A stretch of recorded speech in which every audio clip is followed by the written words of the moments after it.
लढण्याचा इतिहास आमचा. निराश होऊ नका मित्रांनो, वातावरण खूप खराब असणार आहे एवढी पोर्टलच्या जोपर्यंत जाहिरात येतील, परंतु ज्या दिवशी लिस्ट लागलेली असेल ना त्या दिवशी हा व्हिडिओ तुम्ही नक्की काढून पाहाल आणि तुमचा विश्वास पटेल. जसा पोर्टलवरती टॅप सुरू झाला तुमचा विश्वास वाढला आणि तुमचा विश्वास पात्र व्हायला पाहिजे याच्यासाठी आमची जबाबदारी वाढली. शिवयुनिटी फाउंडेशनची पूर्णतः टीम या जागेसाठी काम करते. आपण जिथं अगदी 0 जागा सांगितल्या होत्या ना तिथूनच जो पाठपुरावा केलेला आहे सूत्रांच्या माध्यमातून, त्यांनी मात्र आता जागा वाढल्याच आपल्याला दिसतंय.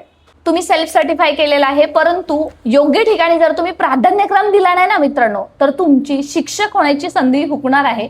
मार्क्स असून सुद्धा तुम्हाला मार्गदर्शक असणं गरजेचं आहे. टीचर्स हेल्पलाईनच्या माध्यमातून ते काम आम्ही तुमच्यासाठी करतोय मार्गदर्शक म्हणून. मेंटरशिप बॅच जॉईन करा, प्ले स्टोर मध्ये जाऊन A+ गुरु ॲप डाउनलोड करा, सर्व मित्रमैत्रिणींना सांगा. भरतीबद्दल तुम्हाला तर माहिती आहे ना, सध्या आदेश सुद्धा प्राप्त झालेले आहेत आणि पेसा भरतीमध्ये 50% पदही ओपन पेसा महाराष्ट्रातल्या पूर्ण कोणत्याही कॅटेगरीच्या उमेदवारांना त्या त्या कॅटेगरीनुसार ओपन असणार आहेत. त्यामुळे ती सुद्धा आपल्यासाठी प्लस पॉईंट आहे. आणि राहिलेला आहे तो म्हणजे पुणे झेडपी. आता पुणे झेडपी म्हणजे तुम्ही हक्काचा आहे आणि प्रत्येकाला ऑक्सफर्ड ऑफ द ईस्ट पुण्यामध्ये विद्येचं बाहेरघरमध्ये किती जागा याची आतुरता लागलेली असते. तर आतापर्यंत मिळालेल्या माहितीनुसार पुणे झेडपीमध्ये ज्या जागा आहेत 338 पदं आहेत जे फक्त पुणे झेडपीमध्ये आहेत. वाची तुमच्यापर्यंत पोहोचवलेली आहे आणि अर्थातच जिथे कोण सांगत होतं ना जागा आहे तिथं सुद्धा तुम्ही जागा आलेल्या येणाऱ्या काळामध्ये पाहिल्या आहेत की तुम्ही शिक्षक याच भरतीमध्ये होणार आहात.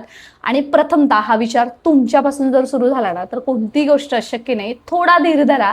अजूनही याच्यामध्ये अफलातून जागा येणार आहेत त्या खाजगी आस्थापनांच्या, खाजगी शाळांच्या आणि त्याच्यामध्ये ज्या प्लस होणार आहेत त्या सुद्धा असणार आहेत. त्यामुळे तुम्ही जे असं म्हणताय किंवा जे निराश होत आहे ना ते खरंच होऊ नका. फार वाईट वाटतं जेव्हा कमेंट सेक्शनमध्ये तुमची बरीचशी हिस्ट्री आम्हाला ऐकायला भेटते. वर्षानुवर्ष वाट पाहत आहेत. मेंटरशिपच्या माध्यमातून तुमच्या ज्या व्यथा ऐकल्यावरती लिटरली एक हृदय पिळवटून टाकणाऱ्या तुमच्या व्यथा असतात. परंतु मित्रांनो, तुम्ही शिक्षक व्हावं याच्यासाठी या चालू असलेला प्रवास एक दिवशी तुम्हाला शिक्षक करूनच थांबणार आहे. त्याशिवाय ही लढाई थांबणार नाहीये. कारण लढण्याचा इतिहास आमचा आणि आपण मैदानात आहोत तर लढूया आणि जिंकूया.